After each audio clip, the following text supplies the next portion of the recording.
जय मसीह की। और जैसा कि परमेश्वर का वचन हम रोजाना सीखते हैं और बहुत कुछ हम परमेश्वर की दया के ऊपर निर्भर रहते हैं। और इंसान को रहना भी ज़रूरी है कि परमेश्वर की दया हम पर और हमारे परिवार पर जब तक हमारा जीवन है इसी तरीके से परमेश्वर अपना अनुग्रह हमारे ऊपर बनाता रहे। इससे पहले कि परमेश्वर के वचन में चलें, हमें परमेश्वर से प्रार्थना करना जरूरी है। आइए प्रार्थना करें। धन्यवाद देते हैं सामर्थ्य पिता तेरी सामर्थ्य के लिए और तेरे अनुग्रह तेरी दया के लिए मेरे पिता। जबकि खुद हम तेरे वचन को हम सीखेंगे मेरे प्रभु, हमारे मन को खोलना मेरे प्रभु, ताकि तेरा वचन हमारे जीवन में कार्यकारी बने। तो हमारे साथों पे पिता परमेश्वर छोटे दाव को सुन कबूल कर तेरे प्यारे बेटा मसीह रहूं। आमीन। आज का सामर्थ्य वचन मरकुस की इंजील उसका 10वां अध्याय और उसकी 46 आयत से लेकर 52 आयत तक, उसमें एक बड़ा अच्छा दृष्टांत परमेश्वर ने दिया।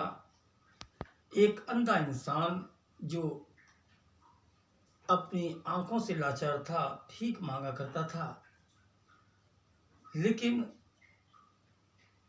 भीख उसको सभी लोग नहीं देते थे। किसी ने कुछ दिया, किसी ने कुछ दिया, अपना जीवन यापन करता था। जब एक दिन वो बैठा हुआ रास्ते पर तो लोगों की उसने भीड़ की आवाज़ को सुना, और जब आवाज़ को सुना तो उसने लोगों से पूछा कि ये क्या हो रहा है। लोगों ने उसको बताया कि यीशु नासरी निकल कर जा रहे हैं। और इतना सुनते ही उसके मन में ये जिज्ञासा आई, उसके मन में ये विचार आया कि दुनिया का चलाने वाला परमेश्वर आज मेरे सामने से गुजर रहा है। हो सकता है कि वो कभी भी उसकी मीटिंग को अटेंड ना किया हो सकता है कि उसने कभी भी उसको पहचाना ना हो, या उसने कभी महसूस ना किया हो, लेकिन सुन तो जरूर लिया होगा उसके बारे में। उसने सुनकर प्रभु के ऊपर विश्वास किया और वो चिल्लाता रहा, हे दाऊद की संतान, तू मुझ पर रहम कर। लोगों ने, भीड़ ने उसको डांटना शुरू किया, उससे कहा कि शांत रह, चुप हो जा।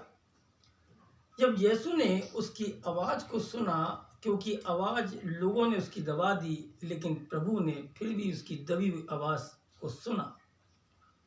हम किसी भी परिस्थिति में क्यों ना हो, जब हम गिड़गिड़ाकर परमेश्वर से प्रार्थना करते हैं, जब उससे कुछ मांगते हैं, तो परमेश्वर उन सारे बेड़ियों को, उन सारे जंजीरों को हमारे जीवन से निकाल फेंकता है और हमारी प्रार्थना को सुनता है।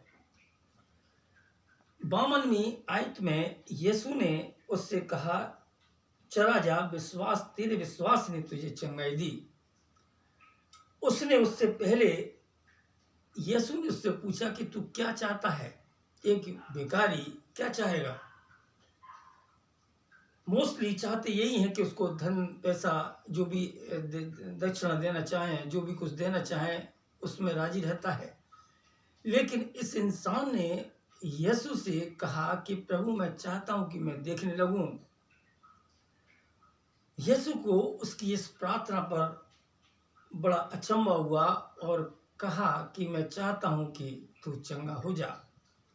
रोग कैसा भी क्यों ना सही, जब रोग में इंसान पड़ता है तो बहुत दुखी हो जाता है, बहुत परेशान हो जाता है, और हो सकता है कि लोग, उसके पास पड़ोसी, उसके घर वाले उसको छोड़ दें, क्योंकि उसकी हालत पर परेशानियां लोग महसूस करते हैं और वो भी खुद भी दुख उठाता है।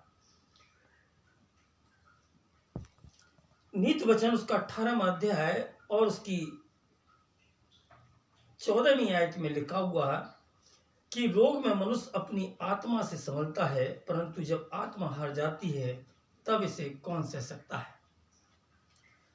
रोग में मनुष्य अपनी आत्मा से संभलता है। यदि आपकी आत्मा का विश्वास सही है, आपने कई दृष्टांत को उसमें बाइबल में देखा होगा और सुना होगा। लूका 8:43 में भी यही चीज आई, यूहन्ना 5 में भी यही चीज आई।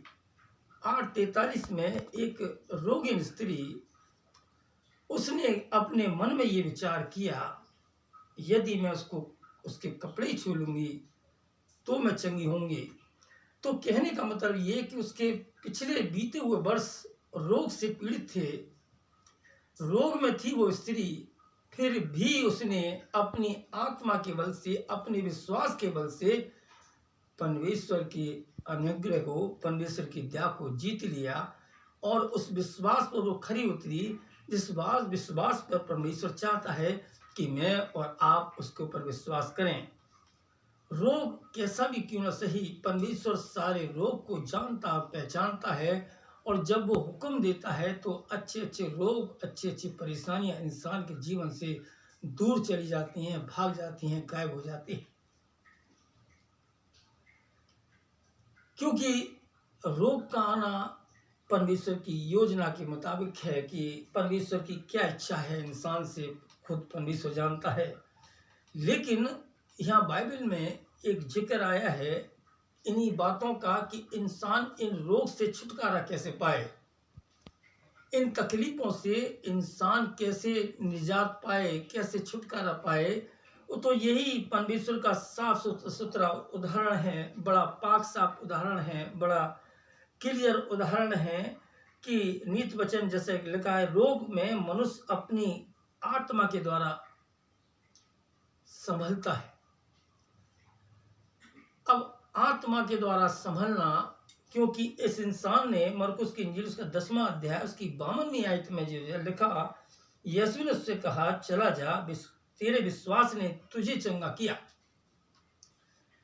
उस रोग का इलाज स्वयं इंसान के पास है, और वह इलाज विश्वास। कि जब आप प्रार्थना करते हैं, जब आप परमेश्वर से मिन्नत मांगते हैं अपने किसी भी रोग का, किसी भी परेशानी का, किसी भी दुख का, तो आप क्यों ना उस महान परमेश्वर के पास चलें, उसके पास जाएं, उससे मांगें कि प्रभु मैं चाहता हूं कि मेरे रोग दूर होने पाए, मैं चाहता हूं कि परमेश्वर ये परेशानी मुझसे दूर होने पाए। उस स्त्री ने केवल ये कहा कि प्रभु, अपने मन में ये विचार किया, यदि मैं अपने परमेश्वर के, अपने प्रभु के कपड़े छू लूंगी तब मैं चंगी हो जाऊंगी। उसका तो वार्तालाप भी परमेश्वर से ना हुआ।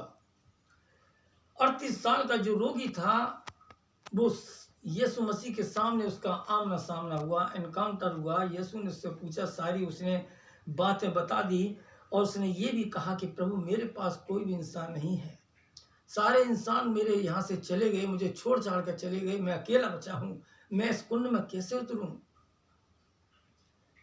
क्योंकि उस कुंड में जितने भी लोग उतरते थे, विश्वास था वो सब चंगे होते थे, चाहे रोग कितना भी पुराना क्यों न सही।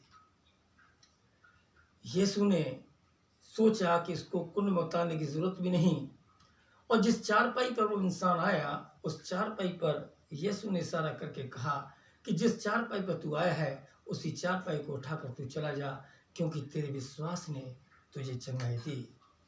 हमारे विश्वास के द्वारा परमेश्वर हमको चंगा करता है, हमारे विश्वास के द्वारा परमेश्वर हमको स्थिर करता है, हमारे विश्वास के द्वारा परमेश्वर हमको अगुवाई करता है। व्यवस्था मनुष्य का 5वां अध्याय और उसकी 32वीं आयत में लिखा हुआ है, इसलिए तुम अपने परमेश्वर यहोवा की आज्ञा के अनुसार करने में चौकसी करना, न तुम दाएं मुड़ो ना और न बाएं, जिस मार्ग पर चलने की आज्ञा तुम्हारा परमेश्वर यहोवा ने तुमको दी है, उस सारे मार्ग पर चलते रहो कि तुम जीवित रहो। जो आज्ञा परमेश्वर ने दी है, जो परमेश्वर ने नक्शा दिया है, उस नक्शे पर मुझको और आपको चलना है, ताकि हम इस पृथ्वी पर बहुतायत का जीवन जीने पाए। प्रभु करे कि हमें, हमारे अंदर वो विश्वास आए कि विश्वास के द्वारा हमारी सारी परेशानियां, सारे दुख जो हम झेलते हैं, जो हम महसूस करते हैं, प्रभु उन सारी परेशानी को हमारे और आपके जीवन से परमेश्वर दूर करने पाए। प्रभु आप सबके साथ हो। आमीन।